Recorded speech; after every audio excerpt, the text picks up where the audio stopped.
Introducing the SF-14 Sabercat, an air and space fighter inspired by the Grumman F-14 Tomcat. So what have I done here? Well, in the previous video I created a Star Wars fighter inspired by the P-38 Lightning as an alternative for the X-Wing should the blueprints for the X-Wing not have been secured by the rebels. Since that was a relatively popular video, I visited a local aircraft carrier museum for further inspiration, in this case the USS Lexington down there in Corpus Christi, Texas, which has quite a few aircraft from World War II era, pretty close to the modern era. Of course I looked at the Hellcat, the Avenger dive bomber, and the Dauntless torpedo bomber, among many others, but when I found the F-14 Tomcat on the flight deck, and after staring at it for 20 minutes, I realized that this was probably the sexiest aircraft I had ever seen. But how in the hell could I make a Star Wars or sci-fi fighter that is inspired by the F-14? The vessel would have to have variable geometry wings of some kind that served a purpose. It would need to be able to fight in space, and since I've been playing so much Imperial Galactic Survival lately, I've been on this kick of designs that actually make sense. After days of racking my brain, I had figured it out. I would make a fighter which could change the shape of its wings based on whether it was operating in space or an atmosphere. I knew that thruster nacelles spaced away from the center of gravity of a vessel yield superior maneuverability in space, in this case mostly on the horizontal axis. This would be one quirk of having nacelles spread far apart on the horizontal plane. Unlike in an atmosphere where lining up your shot is done mostly on the vertical axis, where you pull up or push down. For a ship like this, it would be done on the horizontal axis. Pilots would need to be aware of this when fighting in space versus fighting in an atmosphere. In either case, when you roll the fighter into a position where it can take advantage of its best maneuvering axis, this will allow you to more easily line up your shot. Now in an atmosphere, I decided it was important that the fighter be aerodynamically viable. This is where one of you that is an actual aeronautical engineer might go into the comments and pick my design apart, because I am not an aeronautical engineer.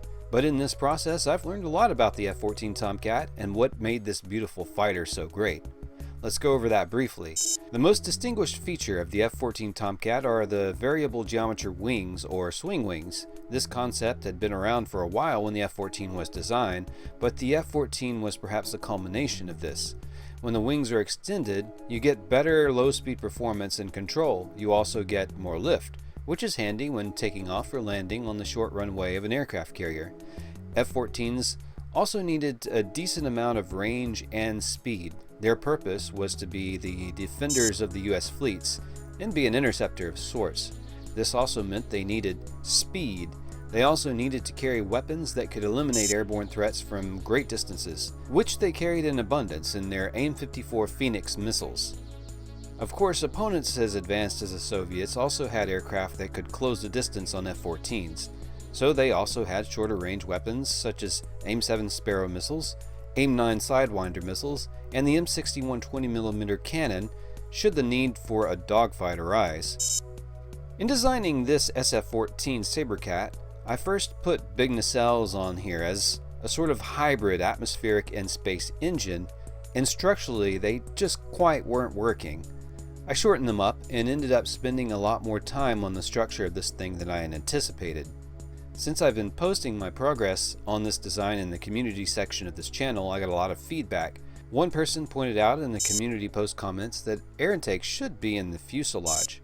Well, when you think about it, we rarely see jet engine nacelles on jet fighter aircraft. This meant that I could make these engine nacelles ion thrusters, more for space maneuvers, and integrate a separate atmospheric jet engine into the fuselage.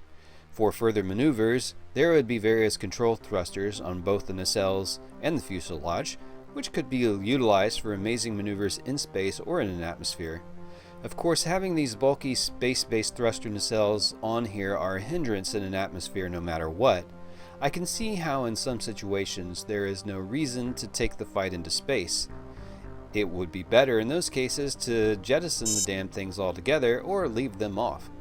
There are many who commented that this concept reminds them of the Macross aerospace fighters, which was never my intention as I never really looked at that art, although I now acknowledge the similarity. Others commented that it looks too jetty to be a Star Wars ship at all, and it could exist in maybe Star Trek or Halo or even maybe real life. But Star Wars is still alive. I am still a big fan, and Star Wars is perhaps doing better than the Star Trek franchise right now, especially with the Andor series airing lately, which is excellent, by the way. We can make up some sort of lore that fits the Star Wars universe for this fighter. Imagine a world somewhere in the Outer Rim with a civilization just coming into its own relative to other spacefaring worlds in the Star Wars galaxy. Let's say it's an ocean planet with many mountainous islands. The best way to travel around this planet is either by boat or by air. Perhaps trade with planets such as Corellia opens this world up to the greater galaxy, and they do get access to modern Star Wars technology. As the rebellion rises, the Empire embargoes trade with many planets. Smuggling ensues, and of course, the inevitable Imperial squeeze, possibly leading up to an Imperial invasion, to exert total control. The Imperial Navy has a problem though. If they are unwilling to glass the oppressed planet with turbo lasers from orbit, they have to go in with an air and ground assault. But to maintain air cover, the Empire relies on TIE fighters. Now, lore nerds will point out that the Empire has other craft such as TIE Reapers or assault gunboats, but an Imperial Star Destroyer does not really carry a lot of those secondary craft, and TIE fighters have no aerodynamic design features at all. In Star Wars, such craft rely on repulsor lifts, or a kind of anti-gravity tech to maintain lift, not wings. Unless said repulsor lifts can be jammed. In fact, this is the entire theory behind why the Empire uses walkers. Because on many worlds, repulsor lift vehicles can simply be jammed. This is still giving up an advantage though, as you can cite the Battle of Hoth, where airspeeders still managed to down several walkers with some difficulty. But this is where the application of something like an SF-14 Sabercat becomes apparent. Especially if, like the F-14 Tomcat, Sabercats are armed with long-range missiles, specifically designed to jam repulsor lifts. I present the Skydrop missile. Not only can it be fired from a tremendous range, it can affect an area of atmosphere with an ionic effect that will drop any repulsor lift reliant vehicle out of the sky.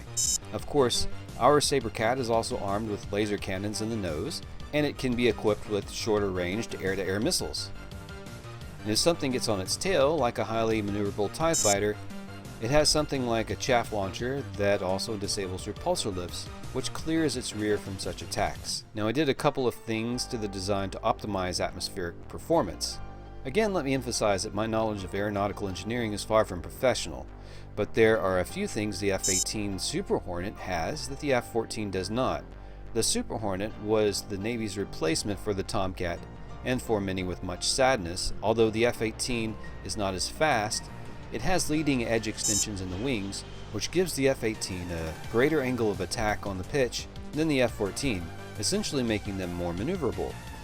I decided to give our SF-14 something like a more prominent leading edge for similar reasons.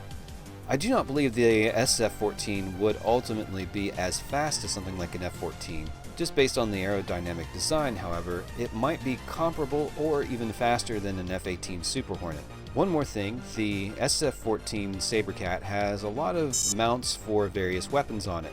In fact, there's a rack attached to the space engine nacelles that specifically is meant for a concussion missile launcher. This is a weapon that might be used in space or in an atmosphere.